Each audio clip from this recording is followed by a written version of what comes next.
Gracias. Y bueno, como hacemos en todas las sesiones, queremos que una o dos personas de quienes están aquí nos cuenten pues un poco quiénes son, por qué están aquí, qué esperan de esta sesión y de este módulo, si ya habían venido antes, si no habían venido, si saben algo de feminismos o si no saben nada, si tienen alguna inquietud particular que crean que podamos abordar el día de hoy. Entonces, pues les abrimos ese espacio. Si alguien quiere decirnos, pueden levantar la mano o pueden solo como prender el micrófono de la cámara y hablar, o sea, lo que quieran. Ay, pero qué tímidas, caramba. Mira, me siento así, ¿ve? Me han dejado en visto. Total. Total. De acuerdo con Cher, no nos dejen en visto. Alguien prenda su cámara o su micrófono. Yo puedo. Dale. Em, Súper. no, pues yo vine a la primera sesión. La verdad no pude ir a las otras, pero pues me pareció muy interesante este espacio y por eso pues que, o sea, quedé con ganas de volver y espero pues seguir aprendiendo mucho y poder, o sea, como ser parte de esta comunidad que pues me parece muy necesaria, la verdad. Entonces sí, gracias. Súper, gracias, Luisa. Gracias. ¿Alguien más? ¿Otro? ¿Otra? ¿Otra? ¿Otra?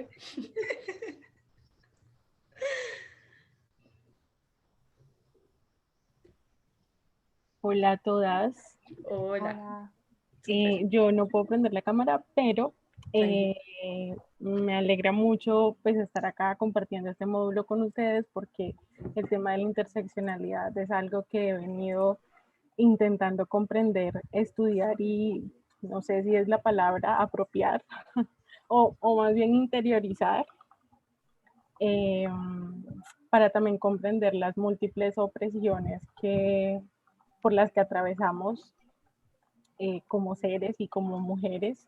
Entonces me parece súper chévere estar acá y qué rico escuchar a Cher. Ay, gracias. Perfecto. ¿Alguien más o empezamos? Bueno, si alguien más quiere y se pide, hable ahora o participe después. ¿Listo? Creo que nadie más entonces por ahora. Entonces, si quieres, Cher, tu turno, contarnos un poquito sobre ti, sobre lo que trabajas, lo que te interesa, lo que te interesa en términos de activismo y de feminismo y lo que nos quieras contar por ahora. Pues después obviamente hay preguntas, pero Sí, sí. como a manera de introducción.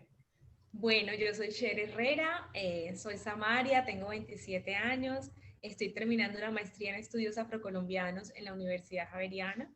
Se suponía que ya debería estar terminando la tesis, pero eso está más embolatado.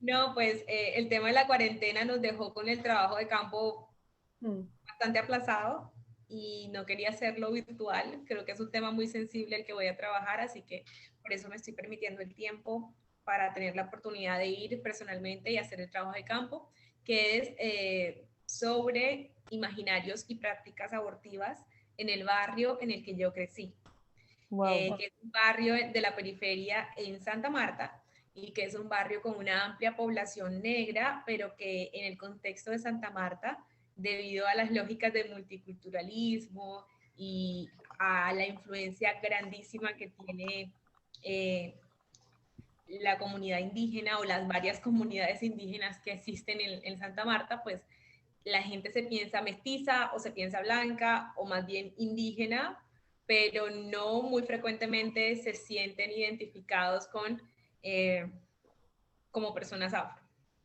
Entonces, es el tema que vengo trabajando hace muchos años. También hice parte de un colectivo, soy cofundadora de Viejas Verdes, pero yo dejé el colectivo hace un mes. O bueno, ya hace un poco más de un mes, pero hace un mes dimos la noticia públicamente. Entonces, estoy como explorando mis propios espacios, mi propia voz, porque muchas veces cuando uno trabaja, el trabajo colectivo es precioso, pero llega un momento en la vida pública que la gente cree que cualquier cosa que uno dice, piensa o hace ya está absolutamente ligada y vinculada en nombre de, o sea, entonces a veces es muy difícil y en este momento de la vida en el que estoy explorando muchas otras formas de vivir mi feminismo, quiero como empezar a explorar esa voz propia y que no tenga como una necesidad necesariamente de representar a otros. Entonces, ahí está Ita de mis amores. ¿Será que es mi misma Ita o es otra Ita? Ita, manifiéstate. Ita, manifiéstate. ¿Eres la Ita que creo o no? Me estoy emocionando sin ninguna justificación. Bueno. Yo también me estoy emocionando, en verdad, yo también me estoy emocionando. Bueno, entonces, eso es un poco de mí también. Bueno, en el último año he trabajado muchísimo en mi propio proyecto de cosmética natural y artesanal que se llama Nuba, entonces he estado como muy... ¡Ahí está! ¡Ahí es ella! Lo que sí era. Nuestra conexión pisciana no me podía hacer fallar, o sea, era como, yo sé que ya quiero, es esta, no puedo hacer otra. Te amo. Te amo, bebé, ¿cómo estás? Bien, estoy hablando, ay no, qué vergüenza. Me metí solo a mandar corazoncitos y no, dale, fresca. por el chat. Te amo mucho. Te amo, bebé. Me voy a poner en modo silencioso. Si quieres participar, obviamente estás muy bienvenida. Sí, obviamente. Este es un espacio abierto, como ya dijimos, horizontal. Todo el mundo puede prender las cámaras, participar cuando quiere, abrir el micrófono, todo. Sí, yo estaba justo terminando mi presentación invocando a mis viejas verdes amadas y apareció. La Ita María apareció. Bueno, entonces pues en este momento de mi vida estoy como trabajando muchísimo en mi emprendimiento. Creo que es una parte, una faceta que estoy descubriendo que es muy importante para mí y también siento que es un campo en el que necesitamos también entrar con unos nuevos discursos, esos discursos tóxicos sobre el amor propio incondicional y sin cuestionamiento alguno, pues hay que empezar a rebatirlos y yo en mi emprendimiento muchas veces me he visto como en una situación incómoda porque hay unos estándares de belleza que la gente pretende conseguir y muchas veces como mágicamente con un producto. Entonces, esos discursos sobre la cosmética natural, he estado como repensándomelos mucho y es lo que vengo trabajando porque creo que hay mucho por decir en ese espacio y es muy necesario empezar a descolonizar las ideas que tenemos sobre la belleza. Entonces, nada, pues un poquito de mí, ahí les conté todo. Soy casada, madre y padre a la vez. Mis papás viven en mi barrio en Santa Marta y bueno, estoy esperando ansiosa poder volver al barrio y terminar mi proyecto de investigación. Total, bueno, ¿no? Una super presentación. Sí. Y si les parece, entonces podemos arrancar de una con las preguntas que teníamos preparadas para share hoy. Y pues como ya dijimos, pero hay gente que ha ido llegando, entonces que no yo esa parte. A medida que vayamos conversando, pueden ir interrumpiendo, pueden ir participando, pueden levantar la mano, pueden decir por el chat, pueden lo que quieran. Digamos que la idea es que esto sea un espacio completamente horizontal, donde entre todos vayamos como construyendo y conversando. Y también pueden prender las cámaras si quieren. Y para que nos veamos. Para que nos veamos. Y entonces arrancamos con la primera pregunta que teníamos para share. Que la estoy buscando porque la perdí. Perdón. Yo la tengo. Bueno, como nuestro tema de este módulo y obviamente esta primera sesión es la interseccionalidad, nos gustaría que nos cuentes un poquito, Cher, para ti, qué es la interseccionalidad, tanto un poco desde lo que sabes, desde la academia y también desde cómo se vive. Sí. Yo creo que, bueno, yo no voy a decir como que para mí qué es la interseccionalidad, porque ya eso se lo pensó alguien, entonces hay que decir para Kimberly Christian qué es la interseccionalidad. Y después lo que sí te podría contar es cómo yo estoy atravesada de alguna manera por estas opresiones. Entonces, la interseccionalidad, según Kimberly Crenshaw, es una manera de explicar y de entender cómo viven algunas personas privilegios y opresiones en función a las categorías sociales que habitan. Esas categorías sociales son la raza, la clase, el género, la sexualidad.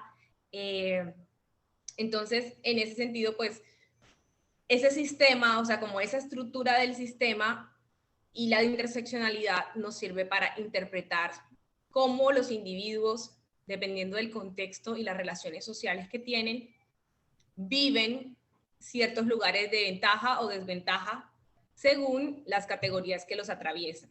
Entonces, por mucho tiempo pues se pensó la raza por un lado, la lucha de clases por otro lado, el género por otro lado, pero entonces como si fueran categorías que no habitan de maneras múltiples un solo cuerpo o un solo individuo, sino que sí, como si estuvieran fragmentadas, como, ay, bueno, yo soy negra, pero no soy mujer. ¿Eres mujer o eres negra? Pues soy las dos. Entonces, casi que en ese sentido se ponía a elegir a las personas como sea, como decídete, o sea, o luchas por la clase o te paras en el mundo y reclamas tus derechos desde la clase o los reclamas desde la raza. Entonces, Kimberly Crenshaw, que es una abogada y es una profesora estadounidense, afroamericana, ella, desde esa postura como abogada, lo que pretendía con este término de la interseccionalidad era interpelar los discursos de derechos humanos y plantear que las personas,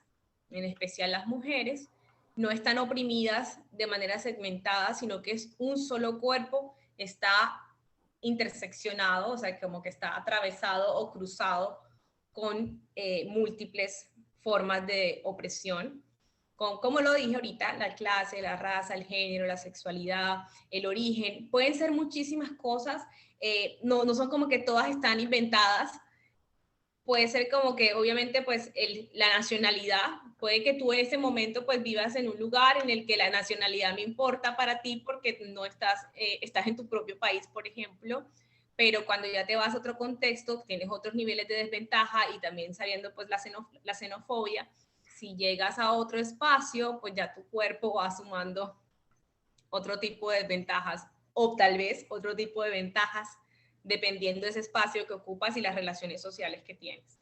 Entonces, eso es la interseccionalidad y sirve básicamente para explicar cómo los individuos están atravesados de muchas maneras por opresiones y privilegios. Ok, perfecto. Si alguien tiene alguna duda hasta ahora o quiere comentar algo. ¿Alguien no entendió qué es la interseccionalidad o algo así? ¿Quién no entendió? No, pues, pero digo. No, súper, creo que es algo súper importante y de hecho es algo que venimos mencionando desde que empezamos este espacio, siempre, o sea, siempre mínimo una vez por sesión éramos como hablando de cualquier cosa, como bueno, entonces el feminismo, lo que sea, y decíamos como, pero esto además te intersecta con las otras opresiones y de eso vamos a hablar en el tercer módulo. Entonces acá como que esa explicación es súper valiosa para nosotras porque un poco es, sí, como esa explicación de a lo que le venimos haciendo referencia todo este tiempo y, ¿no? Y es algo, pues, importantísimo para entender que el feminismo no puede ser solo una lucha por un tipo de mujer o por sí, como una masa homogénea que es la mujer, sino que hay vainas, pues no vainas, perdón, opresiones y situaciones que se cruzan. Y entonces, sí, hay un texto súper valioso de H. Curiel, que es mi maestra, todo lo que sé lo aprendí por ella, entonces hay un texto súper valioso de ella que se llama Los aportes de las afrodescendientes a la teoría y a la práctica feminista, desuniversalizando el sujeto mujeres. Y de ahí es donde saco mucho pues de la información que les estoy dando, pero una de las críticas que no se mencionan y pues una de las cosas que la interseccionalidad tiene como crítica es que sí, te dice, ay, bueno, es que tú eres mujer, ay, es que tú eres pobre, ay, es que tú eres no sé qué. Y ya, o sea, no pregunta por qué. No pregunta por qué y no cuestiona el hecho de que esa persona lo siga haciendo. O sea, entonces esa es como la crítica que han venido haciendo las feministas en los feminismos diversos de Abya Yala después de los años 90. Y es como que, bueno, sí, la interseccionalidad nos sirve para explicar cómo el rico es rico, cómo el pobre es pobre, pero no nos dicen por qué y no cuestionan las estructuras que siguen haciendo que yo sea negra. O sea, por ejemplo, como que, yo soy negra y a mí me oprimen por eso, pero yo, ¿por qué soy negra? ¿Y eso qué significa? ¿Y será que es una categoría inamovible? ¿Será que en algún momento yo voy a dejar de ser negra? Entonces, el punto es, muy chévere la interseccionalidad, nos explica cómo yo tengo menos ventaja o tengo más ventaja, pero es muy poco lo que mueve la estructura. Se queda como en una que otra acción afirmativa, como que, como las mujeres negras tienen poca participación en los eventos, entonces vamos a invitar a una negra. Pero eso no soluciona el problema estructural de las mujeres negras y la discriminación sistemática que viven. Entonces, esa es como una de las críticas que se le hace a la interseccionalidad. Otra de las críticas es que lo que hace es fragmentar las luchas porque las feministas más privilegiadas no logran aceptar sus privilegios y relacionarse de manera más saludable con las mujeres de las que muchas veces viven ellas o de las que ellas son beneficiarias o opresoras directamente. Entonces, eso hace, y bueno, pues muchas veces, más veces que de lo normal, pues las feministas blancas tienden a decir que la interseccionalidad o la manera en la que las mujeres negras piensan la lucha es divisoria, como ustedes están dividiendo la lucha. Es como una crítica que hacen siempre y que pues obviamente invalidamos mucho porque es como que, no es que entonces para que seamos amigas y estemos bien, entonces tú me oprimes a mí, yo te hago los oficios todo el tiempo, yo tengo un salario y yo simplemente digo sí a todo para que estemos contentas. No. O sea, tú me oprimes y yo callada, entonces se solucionó el problema porque si yo reclamo, entonces ya se dividió la lucha. Entonces, una de las críticas también es esa, pero también otra de las críticas es que de alguna manera sí tiene un efecto la interseccionalidad sin que se hagan los cuestionamientos de fondo y sin que nadie tenga conciencia y se ubique en esa escala de privilegios.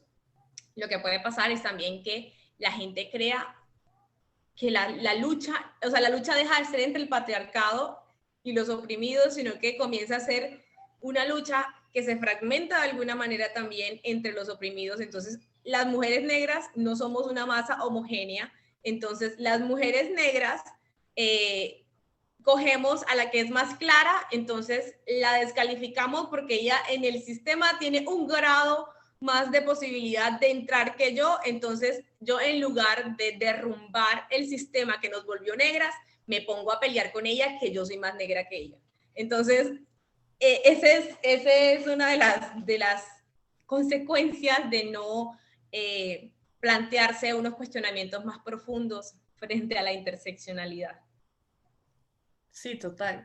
Qué interesante. Y eso nos lleva un poco a otra de las preguntas que teníamos, que es que, entonces, ¿qué hacemos? ¿Sí? Como una vez ya gracias a la interseccionalidad podemos reconocer que estas opresiones se intersectan, ¿cómo nos salimos de esa discusión de yo soy la más oprimida o tú eres la más oprimida y en realidad cambiamos el sistema? O sea, ¿cómo salimos como de ese debate un poco, pues, que no tiene, como un poco inoficioso? Sí, que como dices tú, no lleva a nada, sino a que, pues, nos enemistemos, digamos, entre nosotras.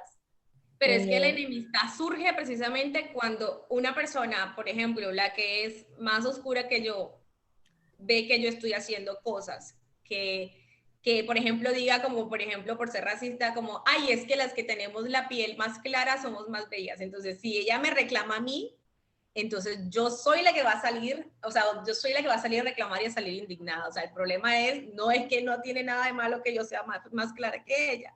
El problema es utilizar esa ventaja que tengo para joderla. Entonces, ¿qué tenemos que hacer?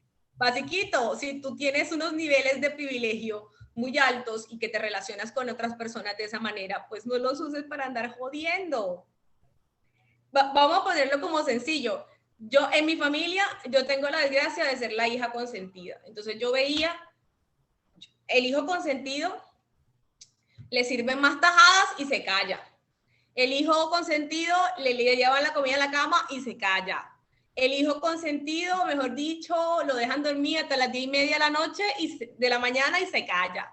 Lo dejan acostar a la 1 de la mañana y se calla. Entonces, el hermanito menos consentido, mejor dicho, no le hacen el desayuno, no lo dejan salir. Si se duerme después de las 8, el tropel de la vida y le amargan la existencia. Entonces, en ese sistema de opresión hay una jerarquía de poder, hay un poder que es el poder de la mamá que permite y no permite a estos hijos hacer lo que las mismas fachadas, pues las mismas, no voy a decir una, Dios mío, tengo rato que no hablo en sociedad y se me iba a salir una mala palabra. Pero aquí estamos en confianza, tranqui. No dejan, o sea, como que se ve una desventaja contundente que se da desde un poder. Entonces, en esa situación, pues ahora digamos, bueno, a mí me sirven más tajadas que a mi hermana. Entonces, yo en lugar de confrontar a mi mamá y decirle, ay mami, pero tú por qué me das más tajadas a mí que a mi hermana, ¿tú qué quieres que mi hermana me coja rabia a mí? ¿Cómo así? Esto no es justo, En lugar de confrontar a mi hermana, entonces yo lo que voy a hacer es dejar que me sigan dando más tajadas, pero como yo soy buena, entonces yo le paso unas cuantas tajaditas a mi hermana. Entonces, ahí es donde vemos cómo tenemos unos recursos y cómo nosotras actuamos frente al privilegio. Entonces, las mujeres blancas o van a querer seguir dándonos unas cuantas tajadas de las tajadas que les dan con mucho poder sin cuestionar por qué se les están dando todas esas tajadas, o van a cuestionar con nosotras por qué efectivamente les están dando más tajadas. Entonces, algo que en definitiva me ha enseñado la interseccionalidad y que yo viví en mi casa era que realmente a mí me daba rabia y a mí me incomodaba que mi mamá me diera más tajadas, y cuando yo me levantaba y yo no había pedido, yo no pedí que me dieran el desayuno, así como uno no pide que le den sus privilegios. Yo no pedí que me hicieran el desayuno, yo encontraba mi desayuno hecho. Entonces, a mí, ¿dónde está el desayuno de mi hermana? Y tropel, porque es que no había desayuno para mi hermana. Entonces, ¿qué tal si yo, como hacen la mayoría, o como hacen también muchos hombres que les dan muchos privilegios en la casa y que ellos ¿qué hacen? Ay, que a mí no me ponen a ese oficio. Bueno, yo me relajo. Ay, sabroso. Sí, el típico que dice, no, es que en mi casa las mujeres hacen oficio porque ellas quieren, nadie se los pidió. Si a mí me piden, yo hago, pero como no me están diciendo qué hacer, y es como... Bueno, entonces, yo creo que estos ejemplos de pronto no se ven como, ay, los ejemplos que nos van a explicar maravillosamente cómo funciona la interseccionalidad y cómo uno en su escala de privilegio, ay, yo soy muy privilegiado, a mí me dan muchas tajadas, ¿yo qué hago?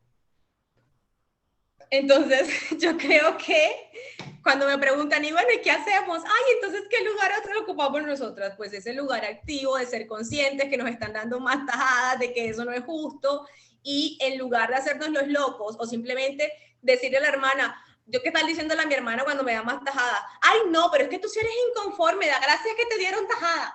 Ay, no, pero es que tú cada vez que yo tengo algo, yo como hago más oficio y soy mejor hija, entonces yo me merezco tener más tajadas. Entonces, eso es como el papelón en el que se ponen las feministas blancas con las feministas cuando les reclaman esto. Entonces, ni siquiera tienen conciencia de la injusticia que es de que ellas tengan más tajadas.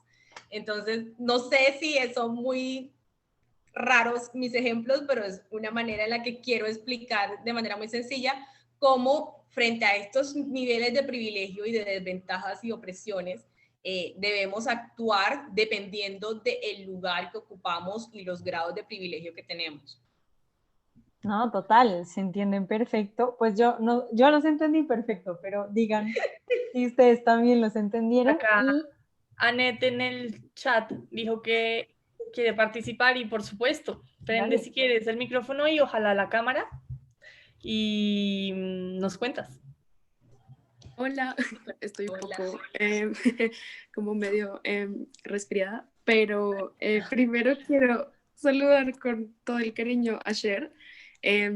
Mi nombre es Annette Pérez, yo tengo una página en Instagram que se llama Fronteradas y pues soy afro, soy una joven afro, vivo en Bogotá Y algo que la interseccionalidad, digamos, me ha confrontado mucho en el tiempo, por ejemplo, pues les comparto, yo nací en Estados Unidos y tengo familia allá y acá. Entonces, ese ejemplo que pone Cher, digamos, me toca mucho y es muy extraño porque, por ejemplo, digamos, yo iba a la embajada y pues se supone que las personas, los ciudadanos americanos entran de una y no tenía que hacer toda la fila que las personas que no eran ciudadanos tenían que hacer.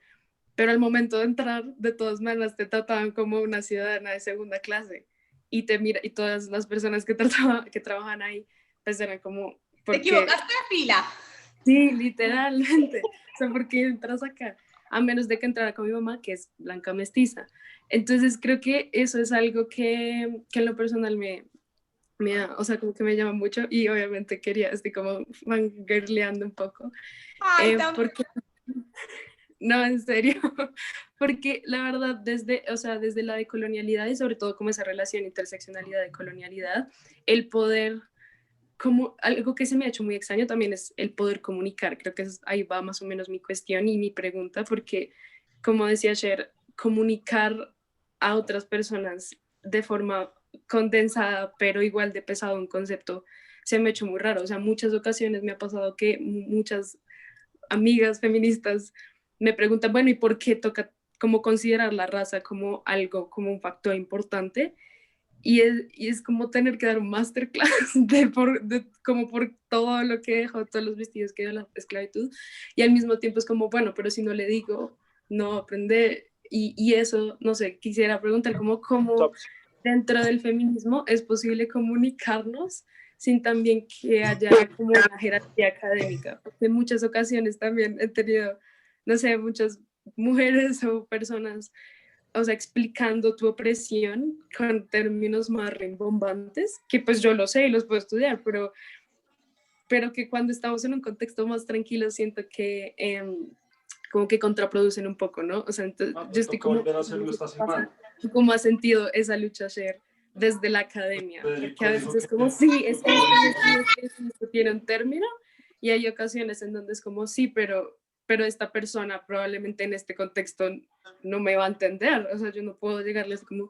Uy, yo creo que me parece muy valioso lo que dices. En primer lugar, las personas que supuestamente no saben nada de la raza o que no la ven como una categoría importante, por lo general son las personas más privilegiadas. Son personas que han estudiado en los mejores colegios, que han tenido como todas las posibilidades de acceder a la información sin ningún tipo de trabas. Así que una que estudió en un colegio público con 45 pelados debajo de un palo de mango no tiene por qué dedicarse la vida o le debe como enseñar a estas personas privilegiadas. O sea, no es como que le debes. Entonces, en ese sentido, yo he aprendido mucho a ser medida con eso. Yo creo que antes era como muy desbocada y muy generosa, pero también me di cuenta que era algo que me estaba desgastando muchísimo, que era muy demandante. Entonces, siento que es una lucha necesaria, pero los niveles de exigencia y de trabajo de la gente que te exige, porque además, como, ay, ¿será que me puedes pasar una bibliografía de yo no sé qué? Entonces, ¿qué quiere? Que trabaje para ti, que me siente 3 horas de mi vida en lugar de estar durmiendo para que yo venga y me dedique a hacerte una bibliografía de no sé cuántas páginas y me voy a demorar 4 o 3 horas haciendo eso con una información que está en internet. Búscala. Entonces, ahí es donde yo como, dependiendo del día, o sea, si tú me coges en el mood, mi amor, que voy a cambiar el mundo y estoy en el amor, ay, es que esto lo voy a hacer pero porque me da la gana, no porque yo me sienta presionada, ni porque, mejor dicho, o sea, ahora yo les quedo a deber, porque además, otra de las cosas muy tóxicas que tiene esto es que muchas veces la gente no sabe aceptar que tú no quieres, no puedes, no te da la gana, no te rasca porque no te quieres hacer ese trabajo gratis. O sea, es que no quieres hacerlo ni cuando te pagan, porque lo va a querer hacer gratis. Entonces, en ese sentido, uno creo que debe tener claro y poner límites para que no termine la gente definitivamente recalcando esa opresión, porque es que eso es lo que ha venido pasando y de eso sí se quejan bastante las feministas que tienen opresión de clase o de raza, y es que las feministas más privilegiadas les exigen que las eduquen. les exigen que las eduquen. Y si uno dice, ay, no quiero, no puedo, no me da la gana, mejor dicho, ¿sopa qué es? Ahí sí, terminan hasta barriendo el piso con uno, le queda uno a deber. Entonces, pues, yo creo que en esas dos cosas que comentaste, hay que decir, uno, pues que no estás obligada a tener que estudiar a tener que darles educación a estas personas. Es tu tiempo y tú verás a quién se lo quieres invertir. Si tú crees que son personas que tú quieres, que son importantes para ti, que lo van a agradecer, que van a impactar de manera positiva en tu vida y en la vida de otras personas. Si tienes tiempo y te da la gana, pues para adelante. Pero si no, pues no. Entonces... Es como, perdón, interrumpo aquí, pero yo siento que eso pasa mucho a veces cuando vienen manes a estos espacios. Obviamente estos son espacios mixtos y amamos que vengan, saben, todos, todas, todes, pero a veces vienen manes que es como, necesito que tú me expliques ya todo del feminismo, y es como, pues, no, o sea, para eso tampoco, digamos, este es un módulo de pedagogía, es un módulo introductorio, pero pues no, ni podemos, ni queremos, ni pretendemos explicar todo el feminismo del mundo en 2 horas. Puedes ir y buscarlo si tanto quieres. Es más, muy amablemente te puedo decir algunas fuentes por las que puedes empezar. Y ya, y los manes son como, es que no estás siendo incluyente, me estás oprimiendo, y siento que eso es lo mismo que ay, pasa un sí, poco, yo ¿no? sabes cómo lo disfruto por primera vez. ¡Oh! Yo soy la mujer opresora, claro, ay, te estoy ofreciendo, ay, macho, te estoy matando, macho, o sea, históricamente te he tenido abajo. Total. Total, es como, o sea, ¿tú crees que yo no explicándote todo el feminismo del mundo en 1 hora equipara todas las opresiones que, pues, hemos vivido las mujeres? Ustedes escuchan en Mapalé, la gente anda preparándose para la fiesta de noviembre, para el bando, o sea, yo no puedo creer esto. No, pero no, no interfiere, tranqui. No se oye. Bueno, entonces no sé si respondí las dos preguntas. Uno, pues eso de Sí, si sí, si lo puedes digo es porque hace poco, o sea, en mi página de Instagram, que es de raza, clase y género, o sea, como que a medida que esas cuentas crecen y se da la posibilidad de autores como Franz Fanon, como Aim Cesari, Ochi, Juderkis, hay un momento en donde, o sea, muchas personas pues obviamente presionan, incluso también eso me ha cuestionado mucho, ¿no? El feminismo en torno a la competencia y al capitalismo, ¿no?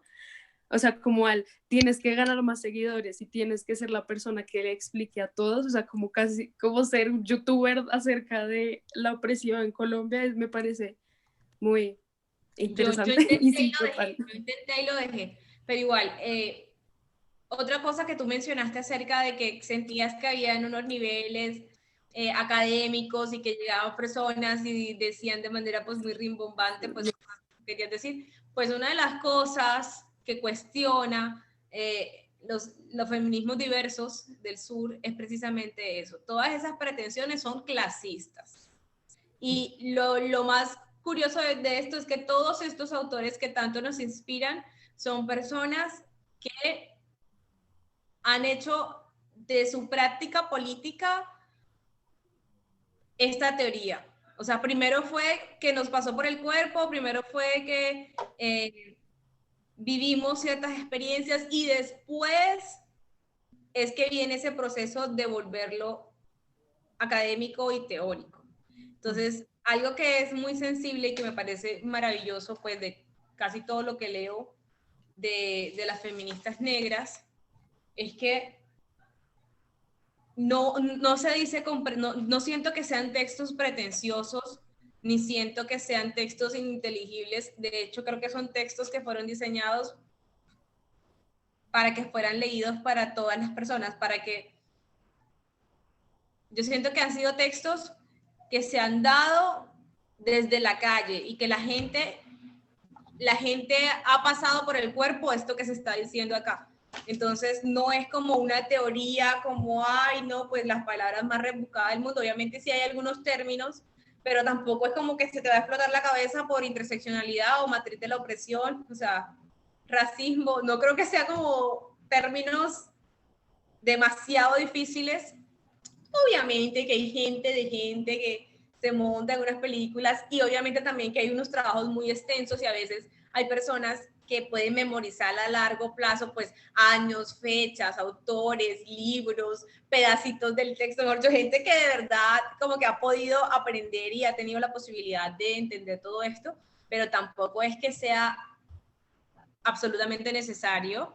Es importante si vas a hablar de algunos términos y es una cosa que me incomoda mucho y que veo mucho en este tipo de redes y de personas que hablan de racismo y es como no reconocer el trabajo de las ancestras y eso sí me parece absolutamente racista y además es plagio y si se lo hacen a un hombre blanco ahí sí todo el mundo grita, pero cuando pasa con mujeres negras, indígenas y pobres ahí sí nadie da créditos de nada y no pasa absolutamente nada. Entonces yo sí creo que es importante, puede que obviamente podemos llegar a unas conclusiones, a algunas ideas y que no sepamos que alguien ya ha desarrollado esas ideas, pero yo creo que debemos tener sospechas de que alguien ya pudo haber hablado, por ejemplo, es que de hecho este término de la interseccionalidad ya se había hablado antes de que Kimberly Crenshaw lo acuñara y se hiciera muy popular. No se ha dicho la palabra interseccionalidad, pero ya otras mujeres negras antes que ellas en los años 50 estaban hablando de cómo ellas tenían varios niveles de opresión. Entonces, no es de extrañar que muchas cosas a las que llegamos a través de la vivencia ya se han venido desarrollando por otros autores y me parece valioso e importante dar los créditos de estos trabajos. Bueno, ahí yo quisiera seguir sobre una cosa que Sher acaba de mencionar y es el concepto de la matriz de opresiones.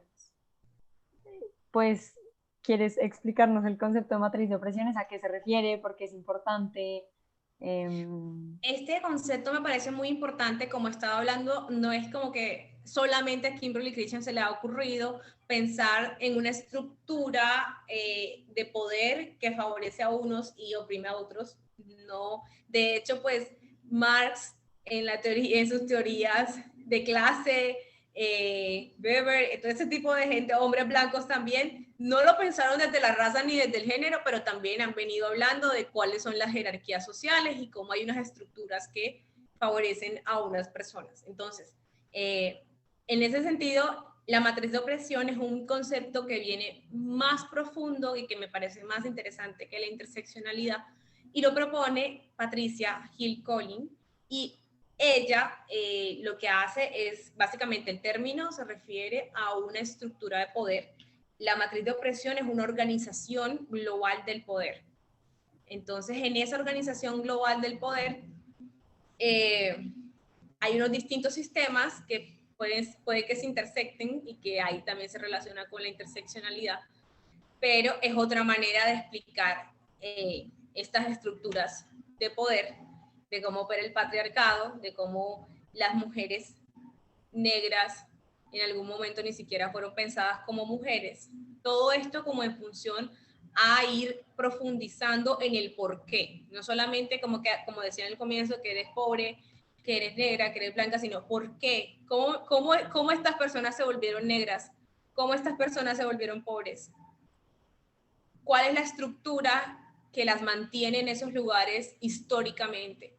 Entonces, a eso se refiere, más o menos en mi interpretación, la matriz de opresiones que propone Hill Collins. Perfecto.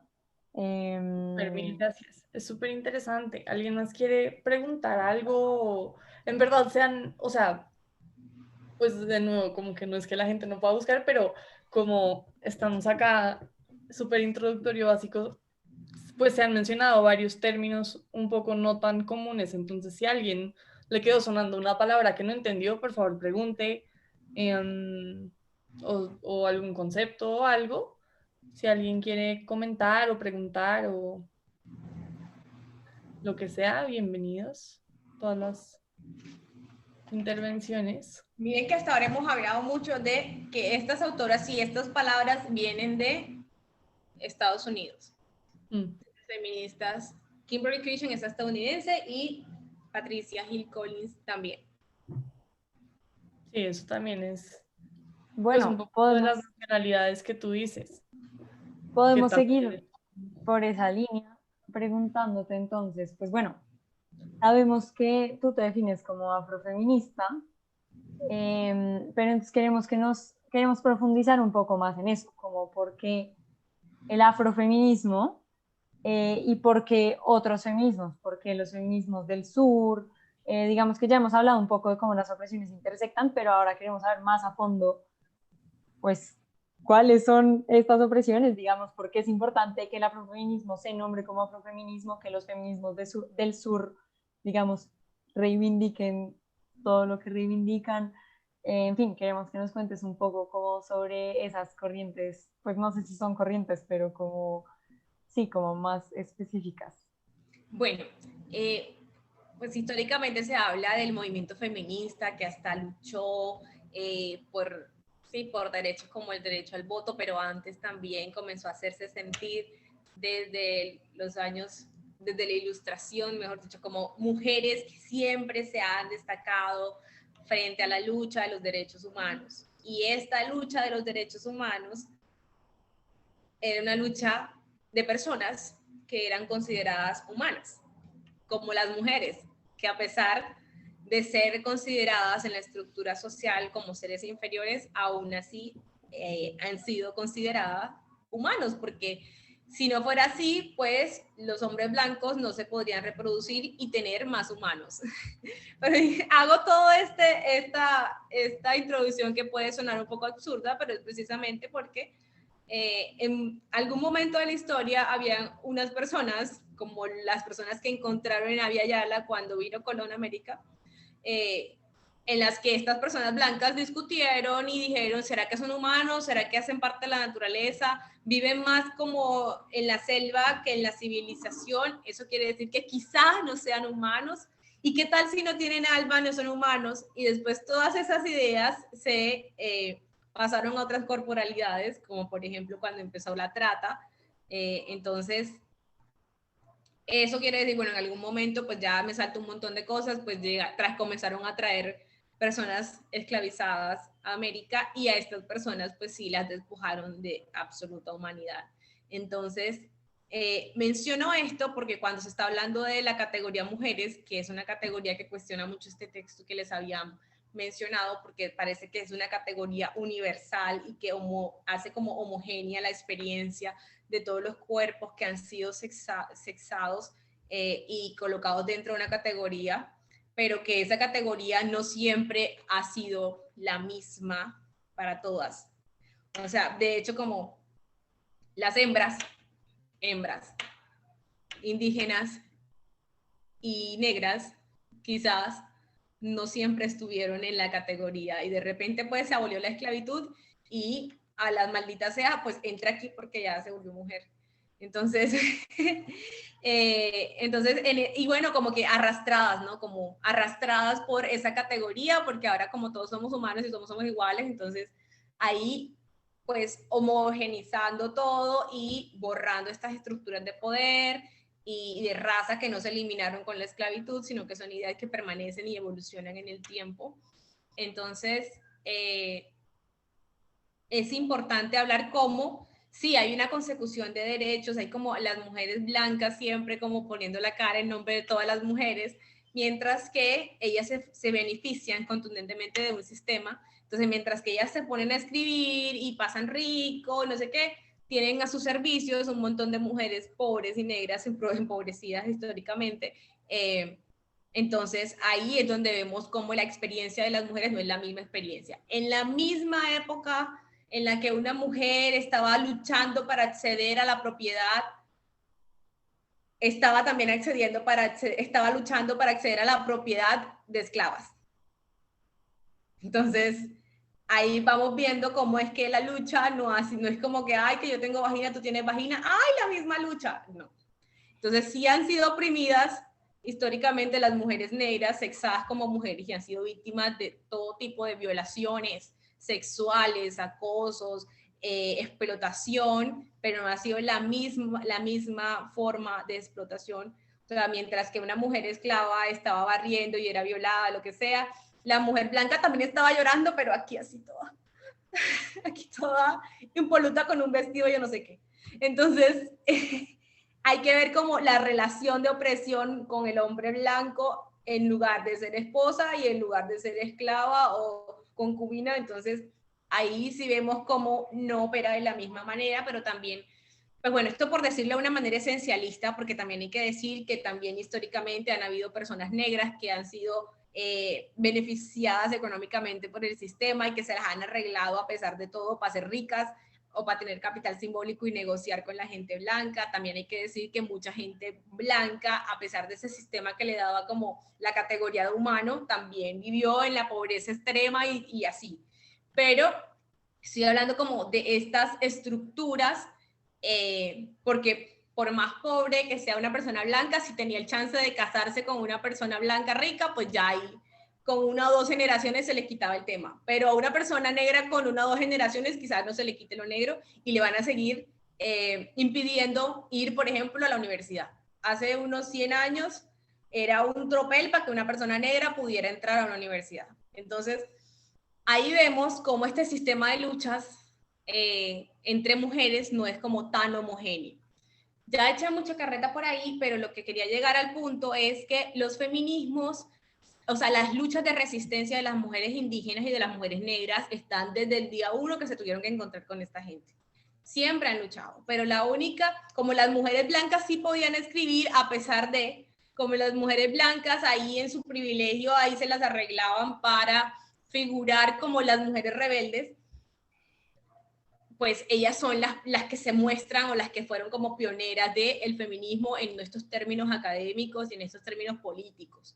Pero desde siempre otras mujeres, las mujeres negras, las mujeres indígenas, las mujeres pobres, han hecho sus resistencias, han creado maneras no siempre textuales, también han sido muy borradas de la historia, pero también podía ser a través de música, a través de bailes. Hay como muchas manifestaciones que no son académicas y textuales que hablan de esas resistencias y de esas luchas contra el poder, pero influenciadas en los años 60 y 70 por los movimientos de los derechos civiles en Estados Unidos, también en Gran Bretaña. Entonces, ahí estos movimientos de mujeres racializadas, ya sea como negras, asiáticas, latinas, comenzaron a producir unos feminismos diversos en esos contextos del feminismo blanco y comenzaron a cuestionar. Entonces, mira qué curioso es que los feminismos, un feminismo negro en Gran Bretaña es una categoría política y que no tiene que ver necesariamente con el color de piel, sino que incluye a mujeres asiáticas, mujeres latinas y mujeres negras. Entonces, ese feminismo comienza a producir unas epistemologías de contrapeso y de resistencia a las formas de opresión que viven por parte de hombres y mujeres blancos también. Entonces, allá el feminismo negro necesariamente no es, en ese momento necesariamente no era pues por el color de piel. También en la lucha por los derechos civiles en Estados Unidos, entonces surgen estas epistemologías y existen estas posibilidades de que las mujeres comiencen a producir textos, mujeres negras, contando y reconociendo que hay que crear una nueva feminidad como lo que propone Patricia Hill Collins.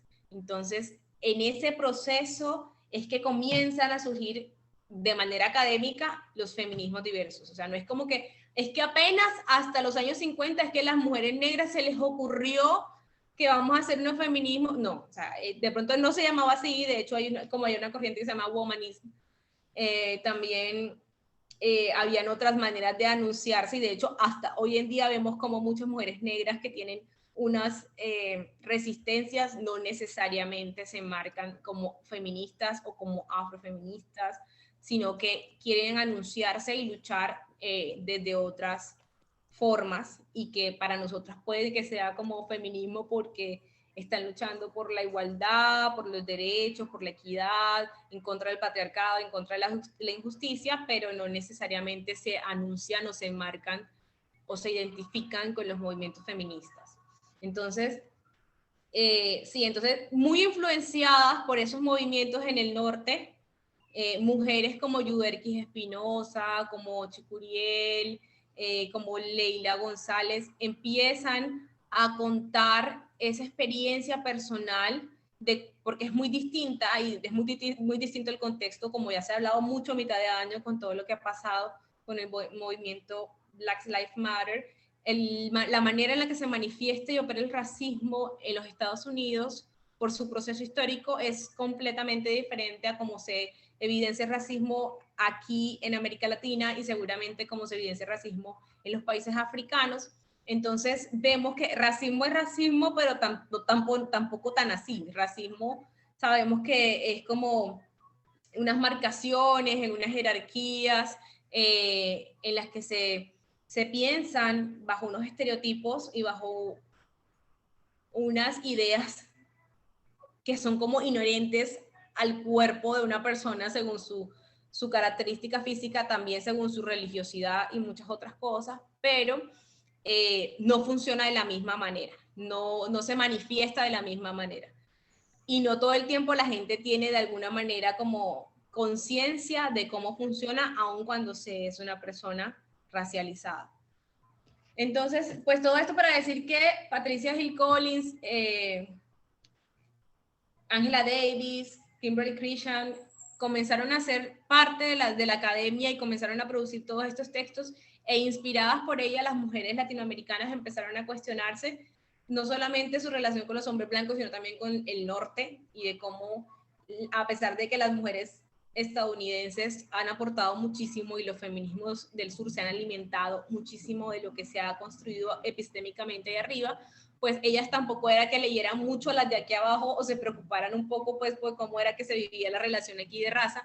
Ahora lo vemos un poco más, por ejemplo, creo que cada vez más mujeres de Estados Unidos se conectan más con las epistemologías del sur, pero sin embargo hay como una historia completamente diferente y no es lo mismo ser una negra sudaca que ser una negra estadounidense. Entonces, también como para seguir alimentando el tema de la interseccionalidad. Perfecto, esa es la idea. Sí. Entonces,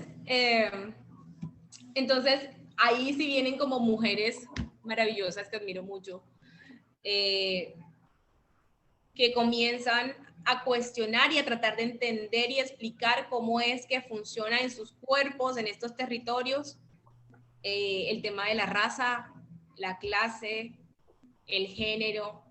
Entonces las feministas lesbianas comienzan a pensarse cómo su cuerpo en Latinoamérica tiene unas maneras muy particulares de ser visto, tratado, de relacionarse, y también pues toda la diversidad que conocemos de feminismos indígenas, de ecofeminismos, Yuderquis Espinosa, Ochi Curiel, Leila González, también mujeres que no son negras como María Lugones, que hicieron aportes sumamente importantes para la decolonialidad, para las epistemologías del sur. Entonces, así es que surge el afrofeminismo, y pues yo me identifico, yo todavía pues, yo no como que me termino de casar con una sola corriente de feminismo diverso, sino que cada vez creo que voy agregando más pensamientos políticos de toda esta diversidad a mis prácticas políticas cotidianas.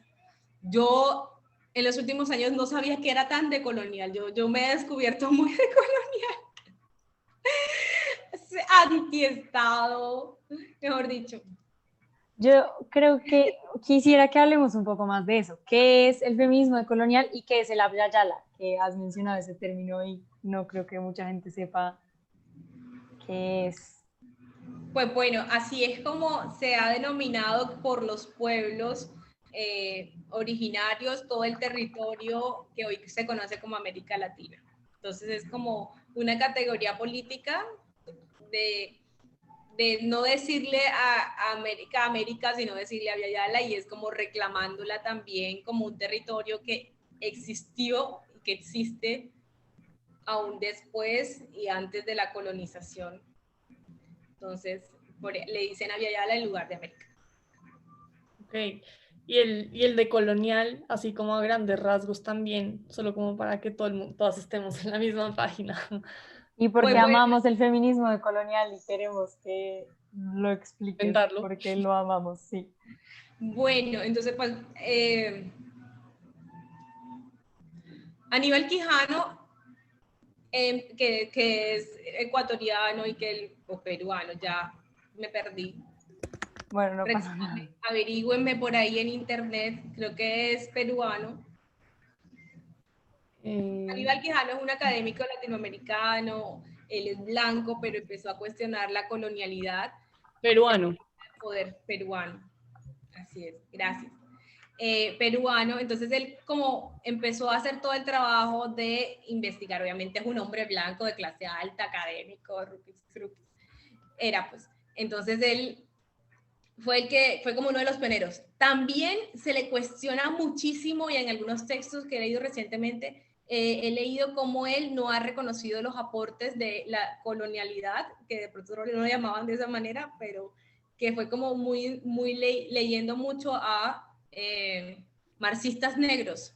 Entonces, una de las quejas que existen por ahí, de las críticas, creo que de Ramón Grofogel, es que él no se le quitaba ni se le ponía a reconocer algunas de las ideas que él ha venido planteando y decir que tales autores marxistas negros ya las habían pensado, y bueno, ahí hay como un conflicto ahí raro, como esos que se dan en la academia, ay no, que yo la pensé primero, ay no, que está inspirada, ay no, pero es diferente. Bueno, entonces Aníbal Quijano, entonces como la colonialidad del poder, comenzó a estudiar todo lo que era como ese hecho de penetración de Europa en América, y también como su expansión por todo el mundo, y que esa colonialidad pues tiene que ver con que es la colonialidad del saber, la colonialidad del poder, colonialidad del saber, que es que todo lo que se ha producido de conocimiento en Europa es como el único válido. Si una señora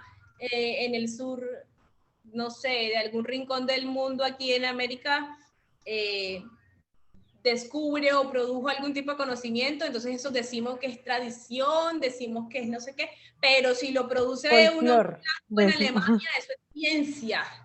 Entonces, como para poner un ejemplo de la colonialidad del saber, y pues la colonialidad del poder, pues ya sabemos cómo esta invasión de América y ese saqueo colocó a Europa y la posicionó como una potencia mundial y como un lugar en el que se concentra muchísima riqueza que nos robaron, y que se produjo también pues a través de la trata de personas y la explotación esclavista. Entonces Aníbal Quijano comienza a estudiar todo eso, entonces él comienza a cuestionar la raza, hace unos aportes súper importantes. Hay un texto de él que se llama ¿Qué raza?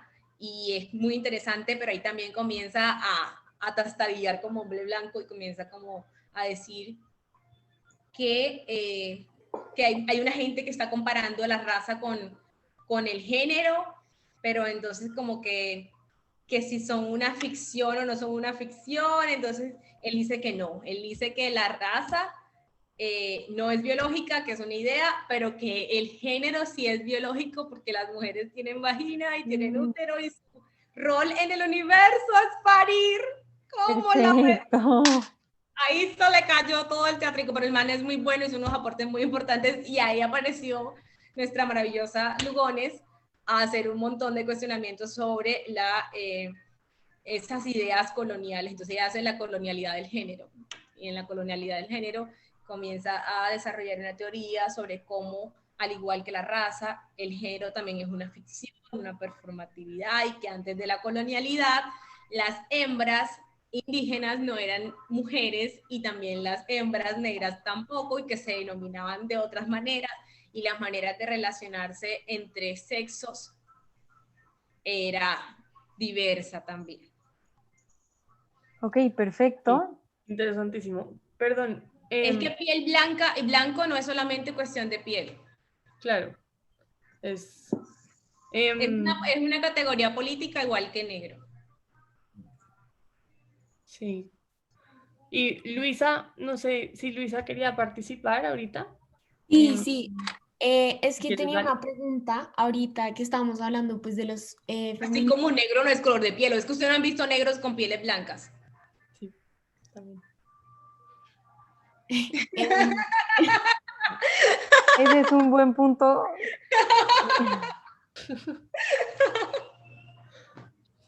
Qué pena. Entonces, pues yo no sé, tenía una pregunta, perdón si me desvío un poco del tema, pero pues era acerca de los feminismos diversos. Y obviamente, o sea, no sé, es que me surge la pregunta de si hay alguna, pues no estoy viendo como una receta, porque claramente no, pues no hay, pero si hay como un orden o alguna jerarquía como para combatir estas estructuras de poder, o sea, es decir, si, no sé, el feminismo negro primero se concentra en, no sé, en combatir la discriminación de raza, no sé, después de género, o cómo funciona esto, porque pues claramente no es solo una lucha, como se hablaba antes, pues no es como mujeres, pues porque o sea, el concepto de mujeres no es tan homogéneo como antes se creía. Entonces, pues quería preguntar un poco acerca como de eso, como si hay algún orden o manera, no sé, como de combatir todos esos aspectos diferentes. Bueno, es que, por ejemplo, tú lo estás hablando de esa manera. Pero mira, yo soy negra y soy negra pobre. Yo no me puedo poner a combatir la discriminación racial mientras me muero de hambre, mamá linda. O sea, a uno le toca todo el tiempo. Entonces no es como que, ay, vamos a dividirnos las opresiones, porque eso también es como el planteamiento de la interseccionalidad. Como, ay, entonces yo soy gay, entonces yo solamente peleo por los gays y soy negra también y peleo de vez en cuando por eso, pero es que yo soy gay. Entonces es como, ese es el problema. El problema es que se está asumiendo una lucha contra el patriarcado y el patriarcado tiene muchísimas cabezas, es un monstruo como una quimera que tiene un montón de cabezas, un montón de caras y se atraviesa en un montón de cuerpos que no necesariamente son de hombres muchas veces. Entonces, la lucha, independientemente de ese lugar que tú eres, que es importante reconocer, que es importante entender y colocarlo como todos somos seres políticos hasta cuando decimos que no somos políticos, entonces colocar eso en función a luchar. Yo soy una mujer negra, pero yo cada vez que hay que convocar, o sea, para mí, yo soy una mujer negra y la lucha por las personas trans es mi lucha. Es mi lucha contra el patriarcado también, porque el mismo patriarcado que la jode a ella me jode a mí. De distinta manera, en distinta proporción, pero es el mismo sistema.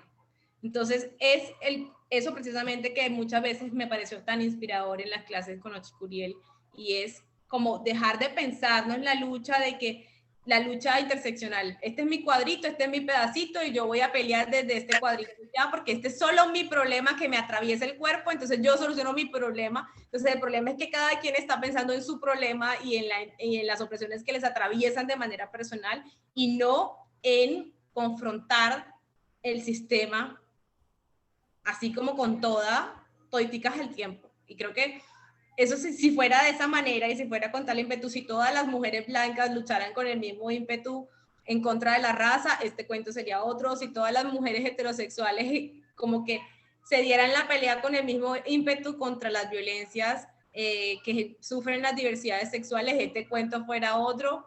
Pero el problema es que estamos aquí encerraditas en que es que yo soy negra y es que a mí me jode porque con el racismo y ese es el único problema que yo tengo en la vida y es el que yo quiero pelear. Si tú eres marica, si tú eres lo que sea, eso no es problema mío porque mi problema es que yo soy negra y que me están jodiendo por eso.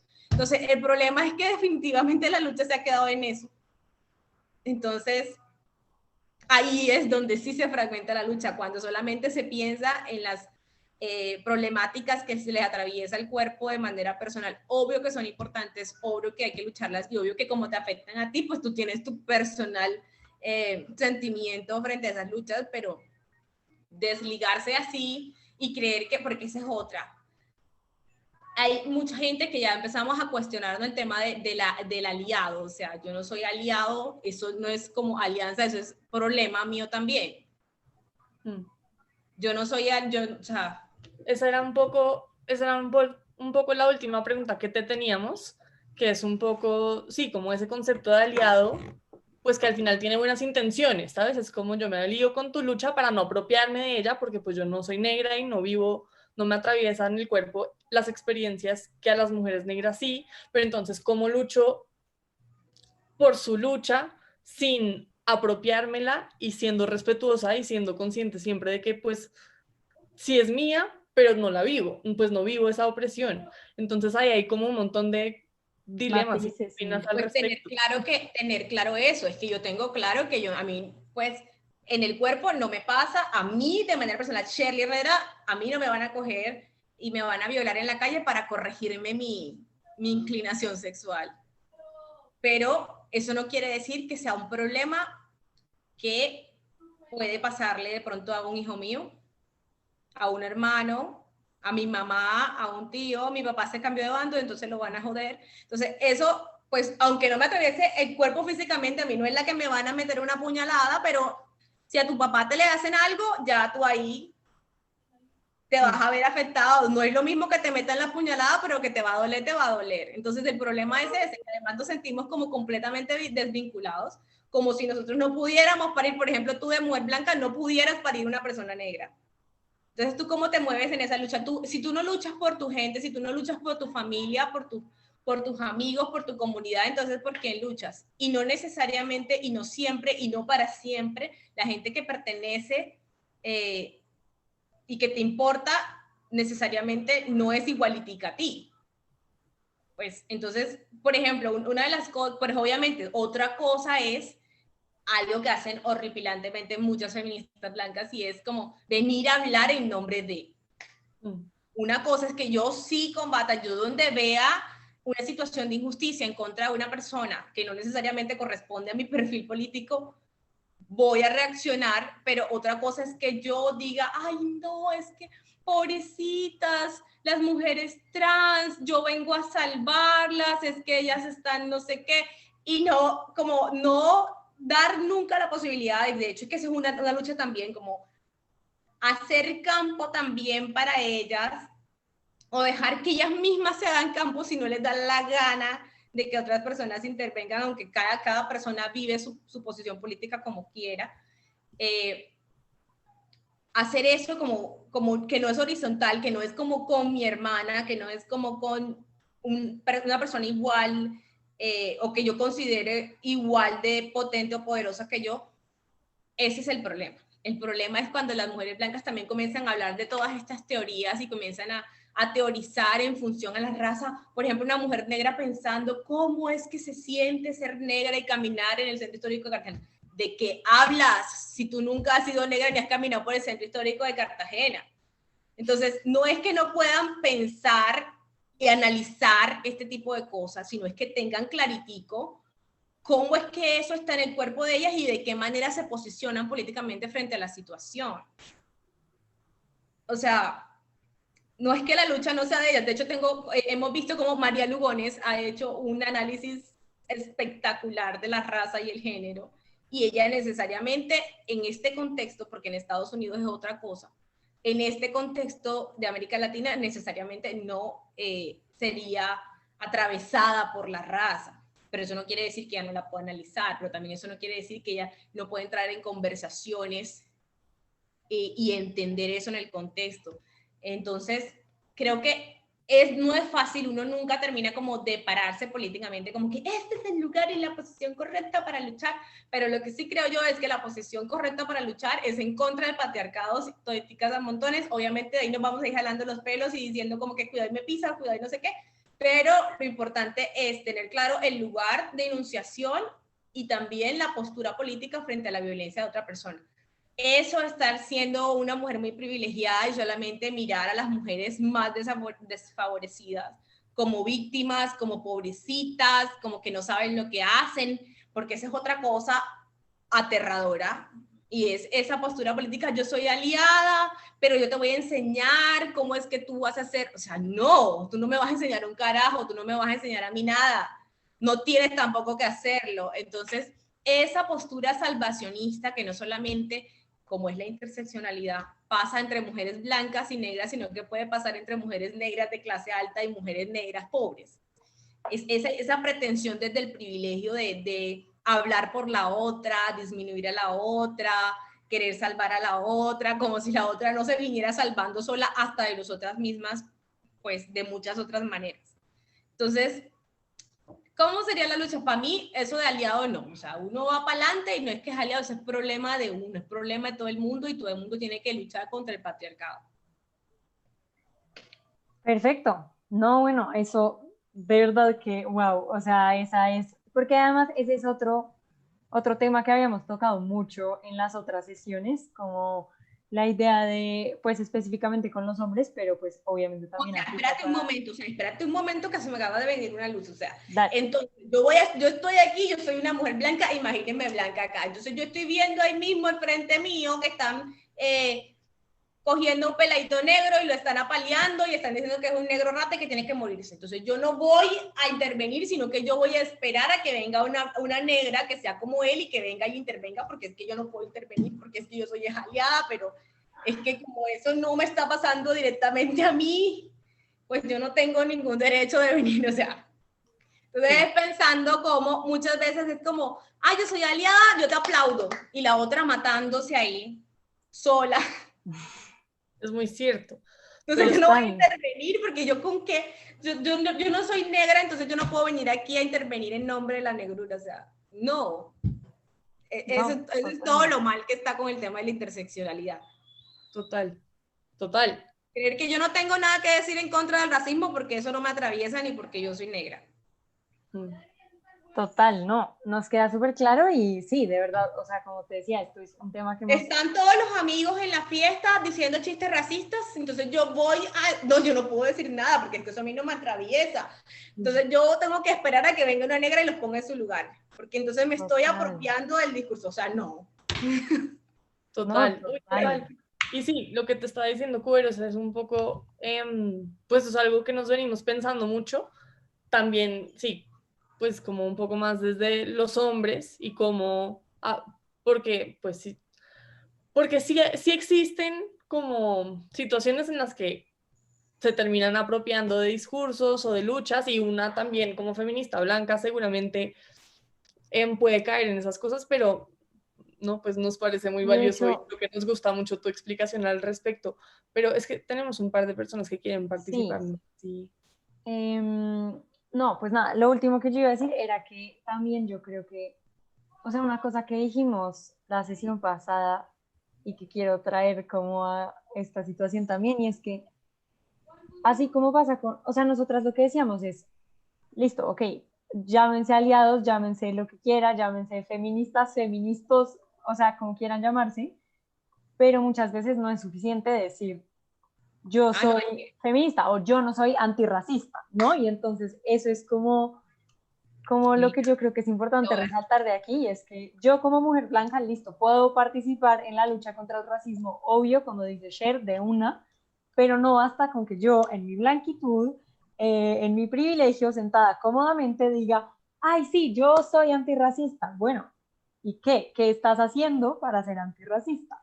A mí me parece muy interesante colocar los mismitos, pero en el sentido contrario. ¿Cómo hay mujeres que se reconocen como feministas y que son como la vicepresidenta de este país? Y nadie les dice un carajo. O sea, ella como tiene vagina, ¿quién dice que no es feminista?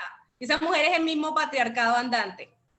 Sí. Lo mismo pasa con mujeres negras de clase alta que dicen, y que me han dicho a mí, pelo malo, que soy una resentida, que vaya a trabajar, que cuando uno trabaja no tiene que andar mendigándole nada al Estado.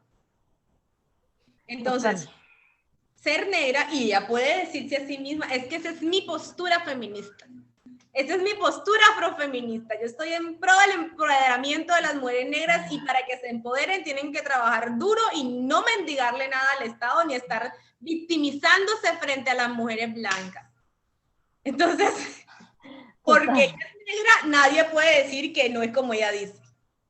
Entonces, ahí es donde llega el punto también, como muchas veces, y de hecho también en perspectiva de clase, como muchas veces yo tengo más en común o más motivos para luchar con un hombre negro, con todo y su pene, que con una mujer blanca de estas o negra de estas de clase alta, que no me ven como una interlocutora válida ni nada por el estilo.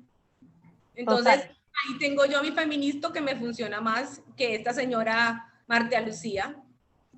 Sí, total, eso nos parece clave, un punto clave para llegar en esta discusión, así que gracias. Y ahora quisiera preguntarle a Valeria, que puso una cosa súper interesante en el chat, si tal vez quisiera prender su micrófono y que lo discutamos. Y después había otras 2 personas que querían participar, entonces si les parece bien, pues háganle. Valeria, ¿quieres participar? Sí, yo estaba diciendo que yo soy afro, mi papá es afro, pero mi piel es blanca.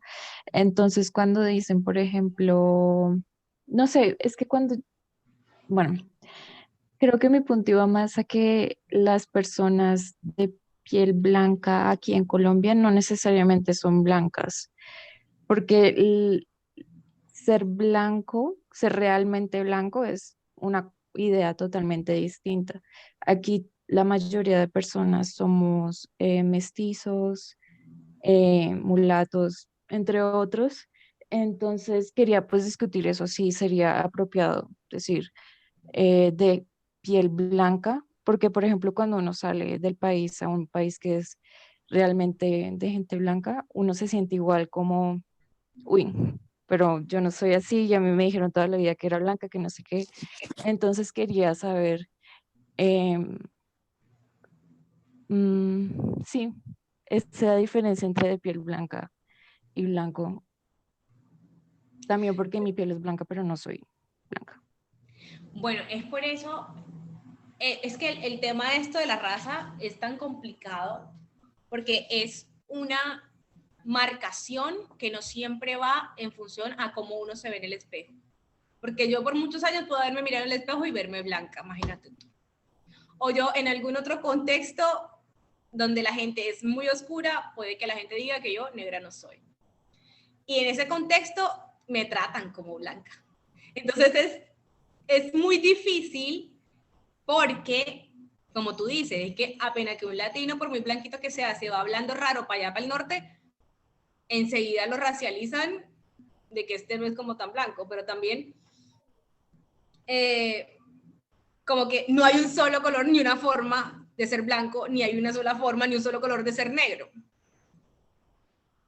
Y es muy difícil a veces porque se piensa esta categoría como algo biológico, pero realmente es una interpretación del cuerpo dentro de unas características que han sido determinadas y han dicho como la gente blanca se ve así, la gente negra se ve así, la gente indígena se ve así. Entonces hay como unos rangos intermedios donde entre más te acercas a tal y entre más te acercas a lo blanco, entre más te acercas a lo negro. Y todo eso no se vive como en una determinación fija, sino que es contextual. Tú eres blanco, pero ¿dónde? Tú eres negro, pero ¿dónde?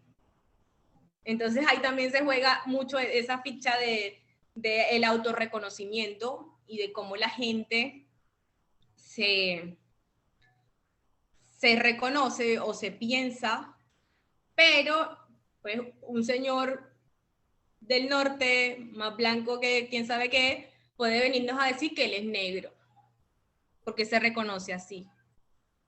Pero ha vivido siempre con todo el privilegio blanco. Y donde va, nadie lo para en ningún pasaporte, nadie lo para en ningún aeropuerto. Y cuando se arma un bololo, él no es el primero que lo van a disparar. Pero entonces, dependiendo del contexto, es como muy complicado simplemente decirlo. Entonces, blanco no simplemente, hay gente mestiza que tiene un nivel de poder económico y simbólico y que no necesariamente necesita ser Blancanieves para poder ejercer todo ese privilegio que le demanda no tener la boca de determinada manera, no tener tal color de piel, no tener tal color de ojos, el pelo de tal manera. Entonces, ser muy consciente de eso, de que eso de ser blanco o negro, en primer lugar, puede llegar a ser contextual y en segundo lugar, tal como lo plantea Quijano, es una idea, la raza es una idea y una ficción y cada quien, dependiendo del contexto, hace una negociación. De hecho, hay personas que son negras y que en el contexto en el que viven no han vivido la discriminación porque la mayoría de personas que están a su alrededor o con las que se relacionan se parecen a ellos. Entonces, como se parecen a ellos, no tienen una marcación distinguida.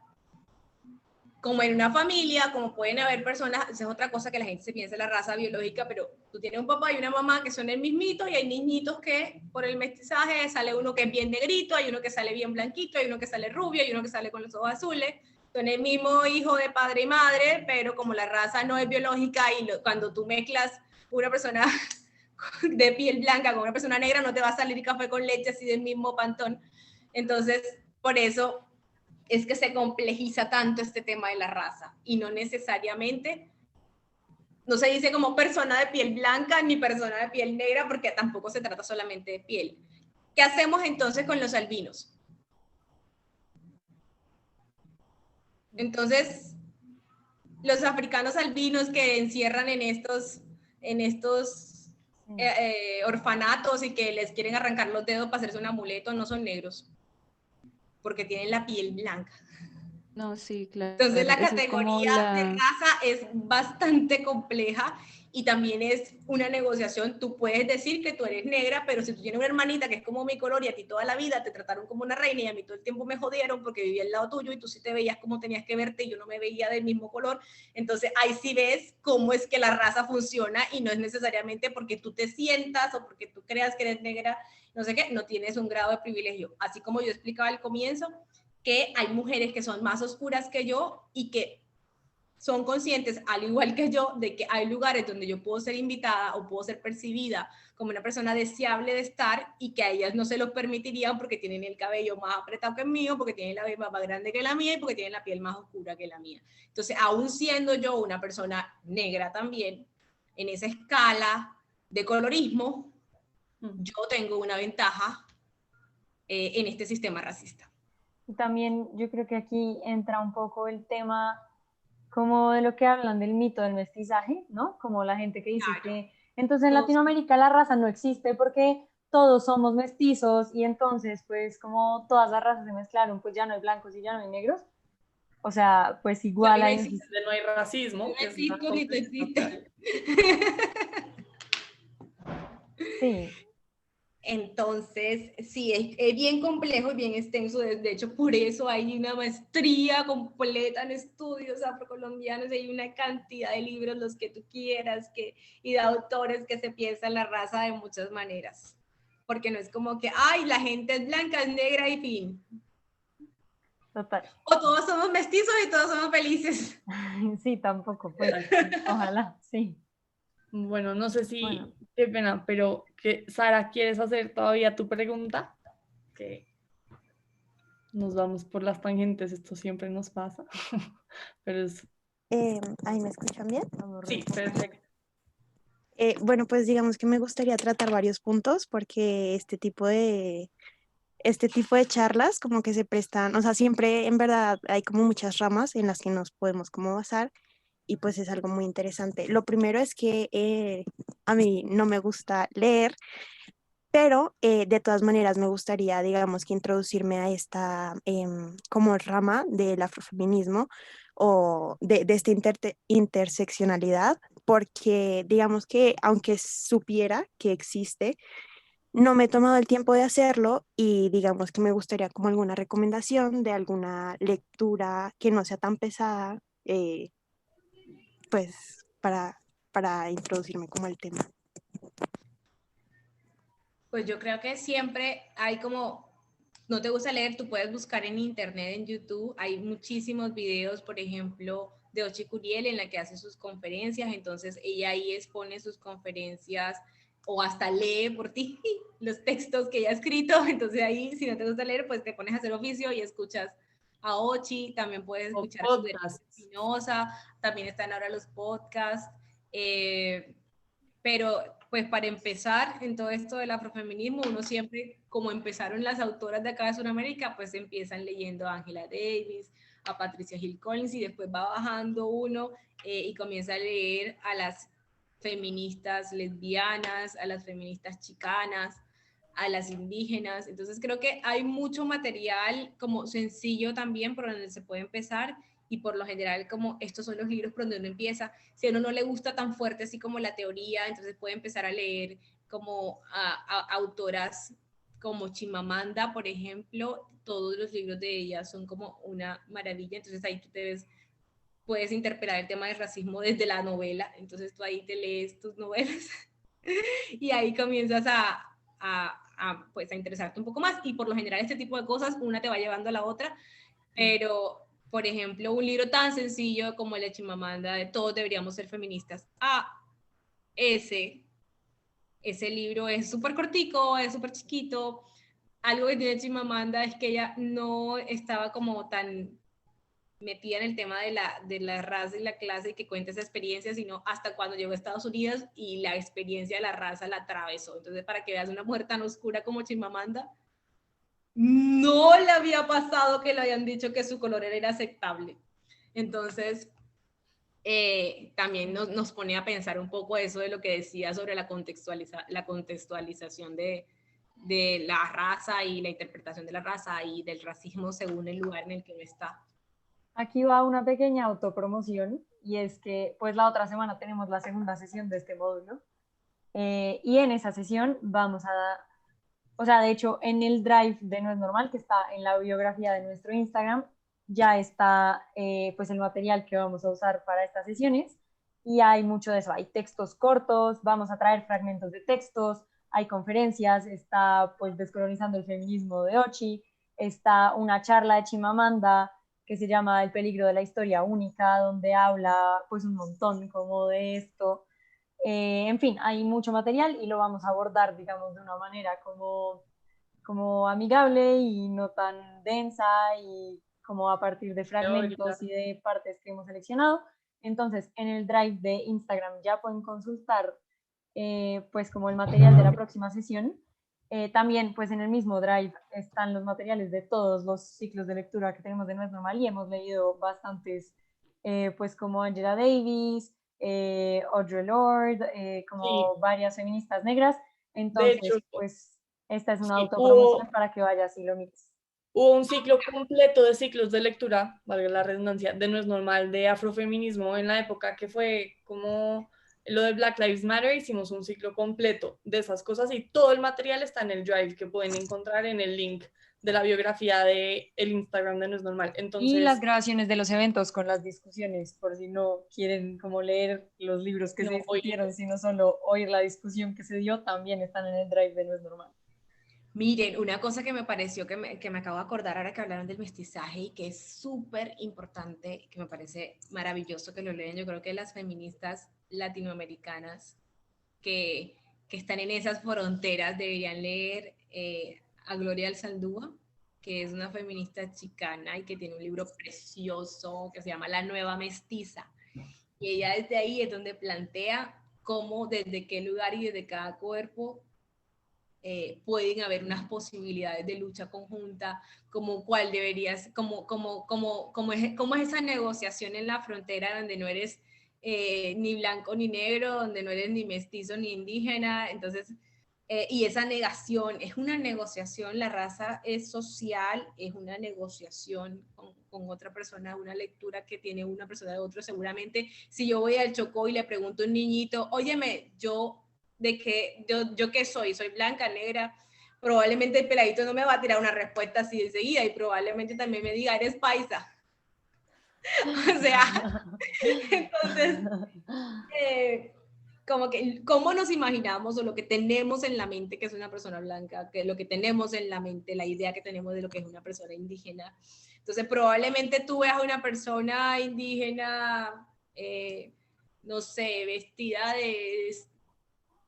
vestida como a lo más occidental posible, y tú le preguntas a una persona que si es indígena, y probablemente la idea que tenga una persona en la cabeza sobre lo que es un indígena es una persona con un taparrabo, y esto es una idea racista.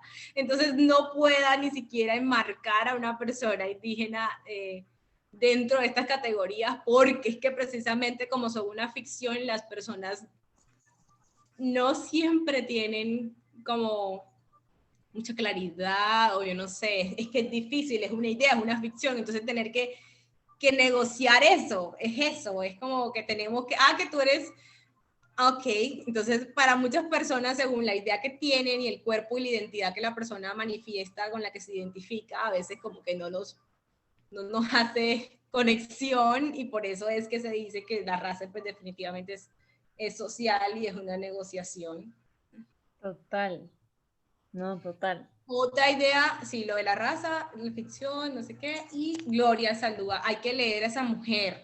Esa mujer escribió una obra preciosa, súper sentida, habla de cómo es la relación con el patriarcado del hombre que es chicano, que es machista, y cómo en un grado de nivel también, pues él no es suficientemente blanco para llegar a ser parte de. Entonces es como, hay como unos niveles de opresión que ella cuestiona bastante ahí, que me parecen maravillosos, y es lindo ese libro sobre los bordes y las fronteras y cómo uno debería, o cómo uno se podría, como ella lo hace, plantearse una negociación y una comprensión con ella desde mujer mestiza, con la mujer indígena, con sus ancestras, con las blancas. Entonces, en esa negociación preciosa de cómo pararnos y luchar políticamente y teniendo en cuenta esas ventajas o desventajas que tenemos en el sistema según de cómo somos leídos. Sí, ya les puse por el chat el dato de, pues, el texto de Gloria Saldúa porque me parece súper importante. Y teníamos, Stephanie quería participar, así que si quieres, dale. Hola, ¿me Y si escuchan? cuando participan quieren prender la cámara, sería excelente. Dale, Stephanie. ¿Me están escuchando? Sí, perfecto. Bueno, primero pues este espacio me está encantando mucho y pues a lo que voy es que me pareció súper importante lo que mencionaba Cher ahorita como de eso del separatismo de luchas, que en el caso pues como de las mujeres negras es imposible. Yo como mujer negra, joven y residente en Colombia, como que la raza, el clasismo y el sexismo como que todo el tiempo me están atravesando y es imposible concentrarme en una o en otra, como que lidio con esas tres cosas y pues como que es imposible eso de separar, como que creo que en últimas esto ha hecho imposible como que esa alianza entre el afrofeminismo y el feminismo blanco hegemónico. Y pues continuando con esto, me parecía también muy importante lo que decía Cher, como que el afrofeminismo, el feminismo decolonial no es una lucha exclusiva de las mujeres racializadas, como que es súper importante que las feministas blancas se tomen esto de manera también personal, porque es que, por ejemplo, el racismo lo llevan por dentro, pues como que no es una cosa exterior, a la hora de ejercerlo, sea consciente o inconscientemente, pues lo están llevando por dentro, están transmitiendo como que lo que les han enseñado. Entonces, este era mi aporte. Gracias, Stephanie. Y bueno, pues yo también quería decir que todos hemos sido creados en el mismo sistema y aún las personas negras también tienen por dentro el racismo. A todos nos dieron la misma clase de historia, todos estamos junticos ahí en esa misma clase, mirando, aprendiendo atentamente cuáles eran las características y los valores intrínsecos de cada raza. Por ejemplo, a mí por muchos años me metieron en la cabeza que yo era alegre y tropical porque eso hacía parte de mi esencia como negra. Entonces, uno va por la vida convencido de eso y lo repite y está completamente seguro. Entonces, es una idea racista que aprendió la amiguita mía blanca que me va a exigir a mí ser sonriente y tropical y que también interioricé yo porque es que eso fue lo que me dijeron que yo era. Entonces, sí, total. Estoy muy de acuerdo contigo en ese punto. Estoy muy de acuerdo en ese punto contigo, pues yo puedo decir que apenas estoy en un proceso de descolonización, imagínense que apenas estoy llevando mi cabello natural desde este año, entonces como que tampoco puedo decir que no soy una mujer deconstruida y que no me atraviesa el racismo, porque probablemente de muchas maneras me atraviesa porque también soy una negra de piel clara, entonces como que no me excluyo de eso y no excluyo a las personas negras y racializadas de practicar el racismo, no como de perpetuarlo, sino de practicarlo, pero también creo que, por ejemplo, nosotros, pues nosotras las afrofeministas, como que nos tomamos como muy personal y nos encargamos como de ir y buscar la información para descolonizarlos, para aprender desde las epistemologías del sur y pues trabajo que casi nunca las feministas blancas hacen, como que esperan a que nosotras las hagamos por ustedes y eso nos complica muchísimo el trabajo porque es mucho desgaste energético. Entonces, pues mi crítica va más hacia allá. Completamente de acuerdo, Stephanie, y eso fue lo que yo empecé diciendo cuando estaban diciendo la pregunta esta de que, ay, ¿y cómo uno hace? Ay, es que también Annie, creo que se llama, entró y dijo que ella como que hizo una página y ahí ella compartía información, entonces la gente ya le exigía que le enseñara, y también Mariana decía que los hombres llegaban a decirles que le enseñaran todo el feminismo aquí en 2 horas, entonces eso es súper interesante y es muy importante. A mí también me parece muy chévere lo que dices de que así como nosotras venimos y nos interesamos, investigamos, a nosotras nadie vino y nos dijo y nos cogió por la manito y nos dijo, venga, lea por aquí, tenga, aprenda aquello, aprenda esto, otro. Una solita con todo ese dolor y esa violencia que la atraviesa, comienza a buscar esas explicaciones. Entonces, no creo que personas tan privilegiadas y con tanto acceso a la información y que han estudiado hasta en los mejores colegios a los que uno nunca pudo haber soñado llegar, vengan aquí como con toda la conchudez del caso a exigir educación gratuita. Es que no. Total. Sí, total. Yo creo que siempre es pues en la medida en la que uno tenga algún nivel de privilegio, es su deber y su responsabilidad como educarse. A mí también una cosa maravillosa que me ha parecido y que aprendí mucho en esta maestría con mis amigas, que son unas mujeres, unas pensadoras brillantes, y que también muchas de ellas son blancas, es todo lo que hay como por estudiar en este campo desde el privilegio blanco, porque es que se ha pensado que estudiar el racismo y la raza es un trabajo de la gente negra estudiando a otra gente negra, o de la gente blanca estudiando a una gente negra, y no se han pensado, y una amiga mía como Alejandra Gutiérrez, pensándose en unas tesis maravillosas sobre estudiar cómo es la blanquitud, cómo la gente blanca se piensa la raza, cómo la gente blanca se piensa el privilegio, y entonces eso ahí sí parece como muy interesante, porque libros los que tú quieras pues de estudiar gente negra y de cómo se supone que son las prácticas y cómo viven como si fuéramos extraterrestres, pero nadie de esas personas se ponen a pensar cómo viven los blancos, cómo piensan los blancos, cómo se crea la blanquitud, y eso me parece un campo muy interesante que pueden aportar muchas mujeres blancas, ustedes que tienen ahí la blanquitud en la carne y la tienen ahí tan cerquitica en su familia, de estudiarla y de hacer ese aporte en contra del racismo. Total. ¿Qué tal si los blancos empiezan a estudiarse a sí mismos y comienzan a estudiar su racismo? Eso sería maravilloso. Un gran aporte para los estudios afrocolombianos. De acuerdo. Total. Yo creo que eso es algo que tenemos que hacer y para antier, o sea, sin duda. Sí. Y quiero resaltar un comentario que hizo Esli que no comentamos, pero dice que se siente confundida un poco con el término del mestizaje, porque alguna vez leyó a 2 feministas indígenas que comentaban que denominarse mestizo en posiciones, no estoy pudiendo leer, perdón, que denominarse mestizo es posicionarse desde el colonialismo.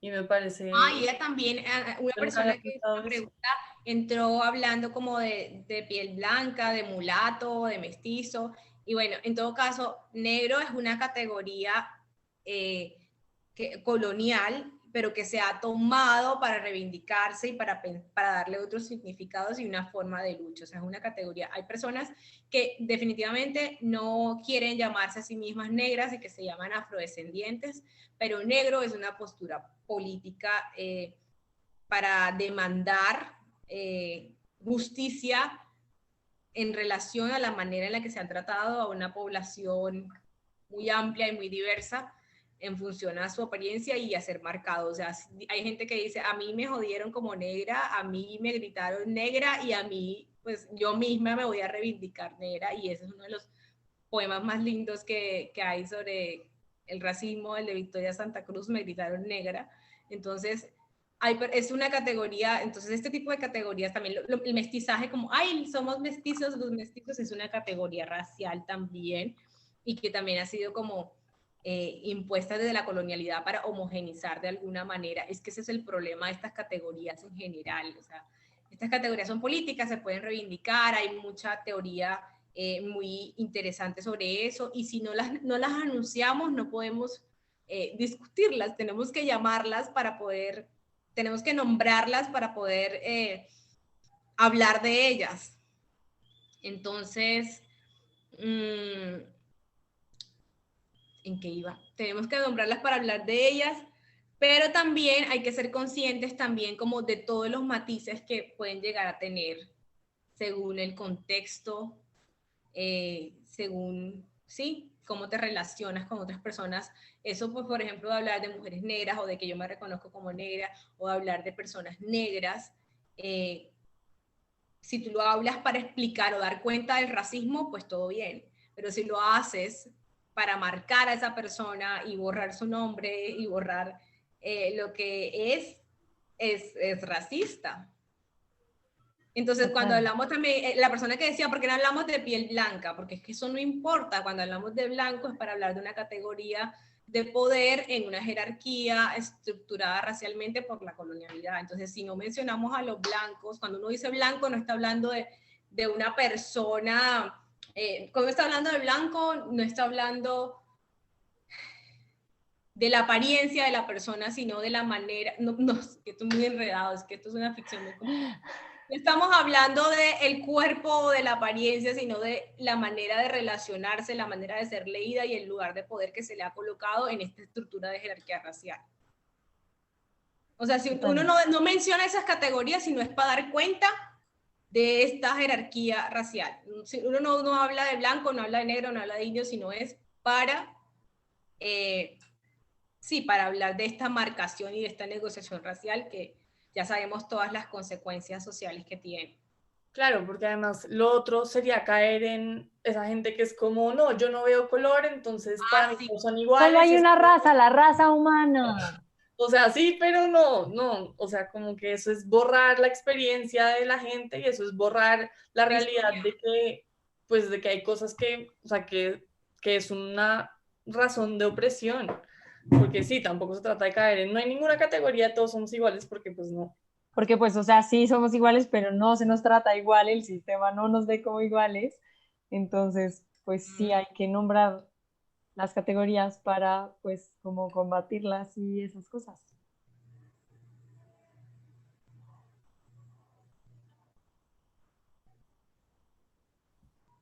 Sí, tal cual, lo mismo que ni machismo ni feminismo, no nos pongamos categorías, no, sí hay que poner, sí hay que nombrar las cosas, no para perpetuarlas por siempre hasta el infinito, sino para, pues para tener una palabra para nombrarlas y poder hablar de ellas y por ende pensar. Combatirlas, sí.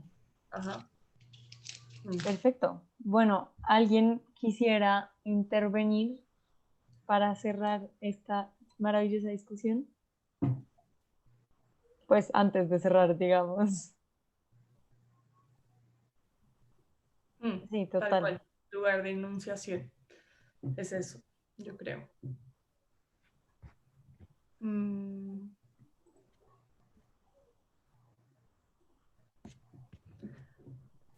Bueno, pues si nadie más tiene comentarios finales o alguna otra pregunta, entonces no queda sino agradecerte, Sher, por venir a compartir con nosotras, por compartirnos tu tiempo y tu conocimiento y por pensarte estos temas y por todo lo que haces al respecto. De verdad, te admiramos mucho y nos sentimos muy honradas de que estuvieras acá. Y casi lloramos cuando nos dijiste que sí ibas a venir. O sea... No, y yo no dudé porque es que me han pasado unas cosas, o sea, me han hecho unas invitaciones en las que yo termino como...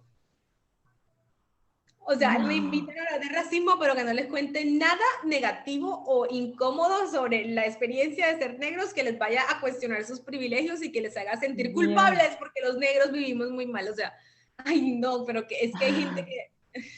Sí, yo sé. Me han invitado también como en esta onda de toda la lucha por visibilizar el racismo en los últimos meses por el movimiento Black Lives Matter. Entonces, como por tener una negra, por no salirse de la tendencia, es que yo tengo que estar en una tendencia que es que si se está hablando de racismo, yo tengo que tener una negra en mi perfil hablando de esto. Entonces ha sido como tan feo, entonces yo siempre por eso pues agradezco mucho poder como contar, y yo no pienso sola, yo no me he pensado esto sola, y yo siempre tengo ahí a mi cumbito de unidas a las que le digo, ay, ¿ustedes qué les parece esto? ¿Será que voy? ¿Será que no voy? Ay, ¿será que te parece interesante? Porque ya yo he empezado a dudar de todo, a mí de todo lo que me escriben para invitarme, ya yo tengo una duda, porque es que si me han hecho 10 invitaciones y 2 han salido buenas, sí. Entonces ha sido muy difícil y me alegra mucho que me hayan bien aconsejado mis amigas y me dijeran, mira, ese espacio se ve como chévere, yo iría. No, pues menos mal tienes esas amigas. Gracias a tus amigas. Diles que gracias. Nuestra. Porque no, nosotras las más felices, de verdad que este era un espacio que nos estábamos soñando hace mucho. Pues como les dijimos también, obviamente están todas, obvio Sher incluida, invitadas a participar en la próxima sesión, en el próximo módulo. También si alguien pues como que le sonaron estos temas, pero no sabe mucho, pues como no se ubicó mucho, tenemos las grabaciones de los módulos anteriores disponibles en el link de la biografía de nuestro Instagram.